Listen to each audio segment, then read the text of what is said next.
semuanya, perkenalkan kami dari kelompok 2. Berdiri kami di sini adalah untuk memberikan hasil diskusi kami mengenai pandangan Bulog. Perkenalkan, nama saya Aulia Zara. Nama saya Angel Perbina. Nama saya Aurelia Mugita Irawan. Nama saya Fenia Araci. Nama saya Diana Putri Sirik.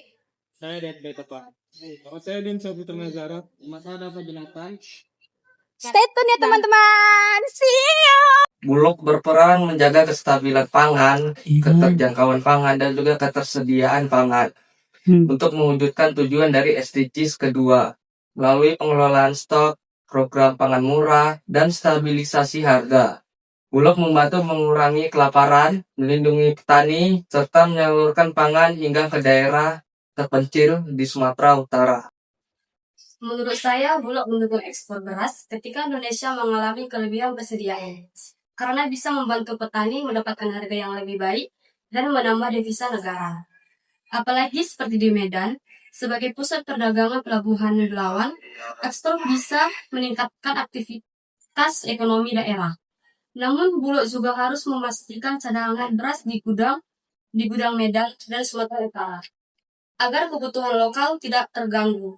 Jadi, ekspor boleh dilakukan, tetapi prioritas utama tetap menjaga stabilitas harga dan ketersediaan beras bagi masyarakat Medan dan sekitar. Di sini kami akan menjawab pertanyaan nomor 4, di mana Bulog memandang ketahanan pangan dan pertanian berkelanjutan sebagai misi strategis yang tak hanya soal stok, tetapi juga soal kesejahteraan petani dan stabilitas sosial ekonomi. Adapun 5 hal yang dilakukan Bulog adalah yang pertama, jaga stok pangan, di mana ia memastikan pangan selalu ada. Yang kedua, dukung petani lokal dengan membeli panen agar harga lebih untung. Yang ketiga adalah ramah lingkungan dengan mengelola limbah menjadi pupuk atau pakan. Yang keempat adalah kerjasama lintas lembaga, itu antara polisi, BUMN, dan menteri. Yang terakhir adalah membangun sebuah bangunan yang lebih modern atau disebut dengan modernisasi diversifikasi. Ya, lanjut. Dan adapun studi kasus di Medan ialah program dari SPAP Bulog Medan. Lewat program SPAP di Medan, mereka berhasil menghasilkan harga dan pasokan pangan dengan komunikasi yang efektif dan kerjasama lintas pihak. Program ini dinilai sukses dan bisa menjadi model bagi daerah lain. Peran Humas Bulog Medan aktif dalam mensosialisasi media digital dan kolaborasi dengan stakeholder. Bulog tidak hanya mengurus stok beras, akan tetapi juga jaga kesejahteraan petani, stabilitas ekonomi, dan lingkungan di sekitarnya. Intinya, Bulog tidak sekadar menjadi penyerap hasil panen, tetapi juga sebagai aktor utama ekosistem pangan nasional yang berkelanjutan. Sekian teman-teman. Saya akan membawakan pertanyaan nomor 3. Salah satu tantangan pangan di Indonesia adalah adanya perubahan iklim. Bagaimana solusi yang dapat diberikan dari masing-masing stakeholder dengan terjadinya perubahan iklim yang ekstrim? Bulog adalah badan usaha milik negara yang berjalan di bidang logistik dan distribusi pangan nasional. Bulog memiliki peran penting jika terjadinya perubahan iklim yang ekstrim dan memberikan solusi.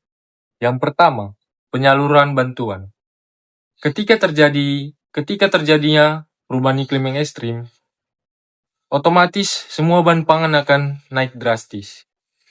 Dan Bulog memberikan solusi dengan penyaluran bantuan, sehingga masyarakat yang mengalami musibah ataupun cuaca yang ekstrim mendapatkan bantuan dan tidak merasa kelaparan.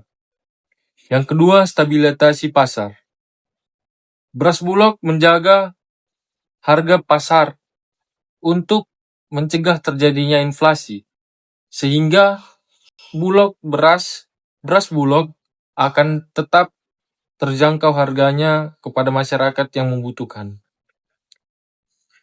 Nomor 3, pengelolaan stok. Bulog bertugas mengelola cadangan beras nasional lebih dari 1 juta ton setiap tahunnya, agar ketika terjadinya perubahan iklim secara tiba-tiba, negara sudah siap dengan terjadinya bencana, karena adanya cadangan beras yang mencukupi keseluruhan masyarakat.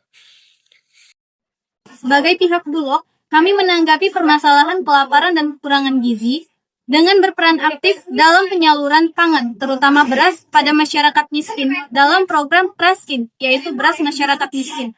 Selain itu, kami juga melakukan penyaluran pangan kepada daerah-daerah tertentu agar masyarakat dapat dengan mudah memperoleh pangan tersebut.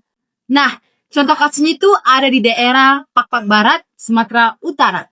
Peneliti menyebutkan ada sekitar 28,9% jumlah stunting yang ada di daerah tersebut. Namun, di tahun 2023 adanya penyusutan atau penurunan sebesar 19,5%. Walaupun demikian, di daerah terpencil masih memprihatinkan.